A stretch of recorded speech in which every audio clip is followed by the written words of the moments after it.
Good morning, everybody. Today we're going to do something a little different. Just a little quick thing I wanted to do with you guys.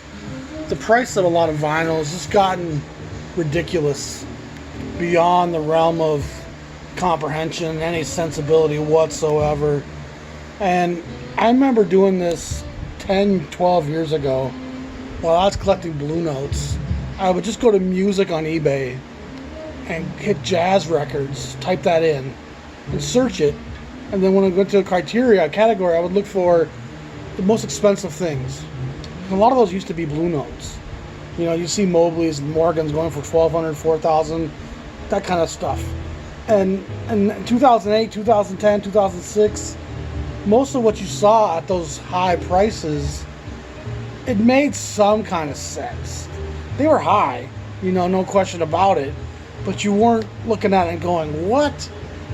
Today, the way things have gotten, there's some stuff on eBay right now that I can't begin to comprehend why. And I've looked at some of these kind of close to see what I could discern. Was there autographs? Did they include a blood sample of the artist? DNA, signatures? Is it a gold pressing? What am I missing here? So number one, I'm going to show you this. Check it out. Ahmad Jamal, but not for me. It's a very fine record. I would say it's a great record. A record that's sold really well for Argo. Definitely had a great degree of following and a pretty passionate base. However, I've never seen an Argo, let alone a common Argo that goes for $15-20 for $5,495. No Limit Records. Maybe you want to respond to this if you see it.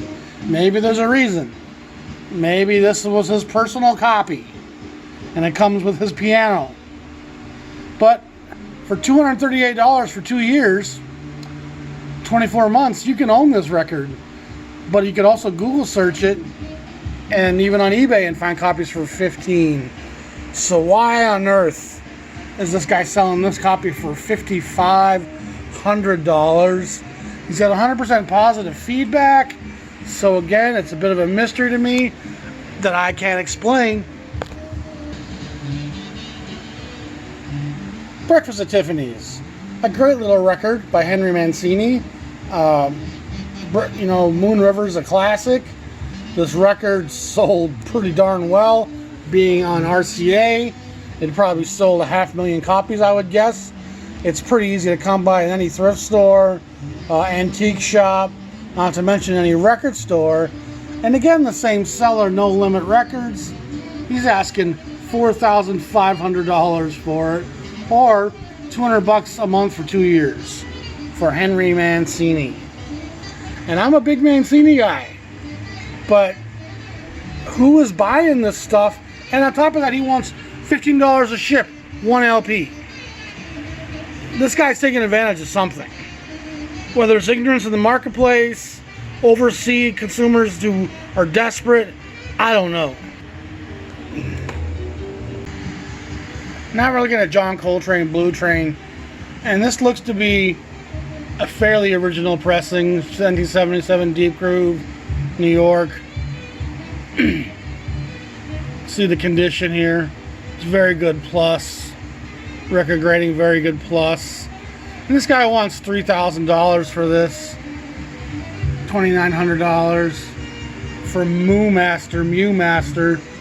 That's not that crazy a price for that record. But again, you can pay way more for Breakfast at Tiffany's if you don't know what you're doing.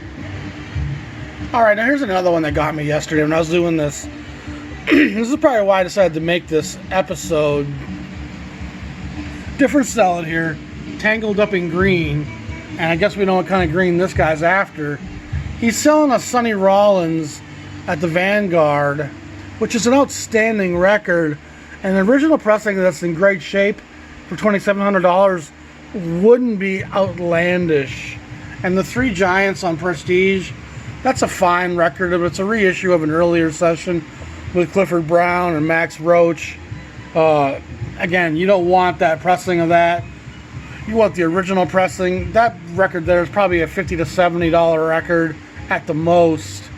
But this pressing of the Sonny Rollins, this is a late blue label, late 60s, early 70s pressing. And this guy either doesn't know or he's relying on the ignorance of today's collector to ask $2,700 for what's really $100 worth of records right there. Shipping is reasonable, $7. You know, and I'm not trying to be a jerk here, call people out. If people are paying that, you shouldn't, ever. And if you're the seller, you should know better, and you're really being part of the problem here. If you're selling 70s presses of Sonny Rollins at vintage first pressing prices, you're really deceiving people, and it's really not fair. Now here's another one that I couldn't quite get my hands around the other day. Howard Roberts Quartet. Howard is a dirty guitar player. No Limit Records, once again. $2,600 for not even an original pressing of this. This is that Dimensions in Jazz reissue in stereo for a record that goes for $5 to $10 on a regular basis. He's out there preying on people, hoping that someone will pony up $2,600 for Howard Roberts. And he's a great player, don't get me wrong, but $2,600? It's outlandish. Lighthouse at Laguna. Outstanding stuff. It's great contemporary jazz. Lighthouse All-Stars, Kessel, Rumsey, Haas, Chili Man. Great West Coast, cool, but hard driving cool. Record that could fetch $100 in great shape, maybe. And this one does seem to have some autographs. Bob Cooper, Howard Rumsey. So that probably does make this record worth more. I'd say probably maybe $500 tops. And there is a make an offer here, vintage pickin', but $2,500 for Back to the Lighthouse. And again, the autographs certainly improve that one. Okay, more Tangled Up in Green here. And there's certain sellers here that seem to be responsible. This is a Cannonball Adderley lot. 5 records. 2 of them are, or maybe one is on Capitol. Why Am I Treated So Bad, which is easy to find. That's on Capitol as well. That's a Capitol later pressing reissue. And this is Adderley's on Limelight, which is a reissue of something on Emercy, if I recall, because Limelight was a Mercury subsidiary. And the star of the program here is supposed to be something else on Blue Note, which appears to be not without a jacket. And I looked at this one the other day again, and they don't seem to show the jacket here anywhere. You can visibly see the scuffs and the marks and the wear and tear on this thing. It looks like it was sitting in a barn. And an old something else without a jacket that's in poor condition, maybe $40. No jacket on to boot. This guy wants $2,500 for a Blue Note beat up without a jacket and a bunch of Capitol late pressing stuff that you can get for $5-10 a piece. That's not even $80 worth of vinyl, and this guy wants $2,500. No Limit Records once again. I hate to pick on this guy, but it's Ray Charles Genius Plus Soul. A great record. I'm a big fan of this record. You can find that record in stores fairly, I wouldn't say easily, but it's out there for $30. Condition here, let's see what it says. Record size, genre, doesn't even list condition. It says used. And again, $1,600 for this Ray Charles. People, if you're seeing this stuff online and they're asking that kind of price for it, you're wasting your time. Don't ever ever make those mistakes. Frank Sinatra's Only the Lonely, great Roy Orbison song, $1,500. No Limit Records. What is going on here, people? A Day in the Life, Wes Montgomery, fantastic record, $30 at most, $1,500.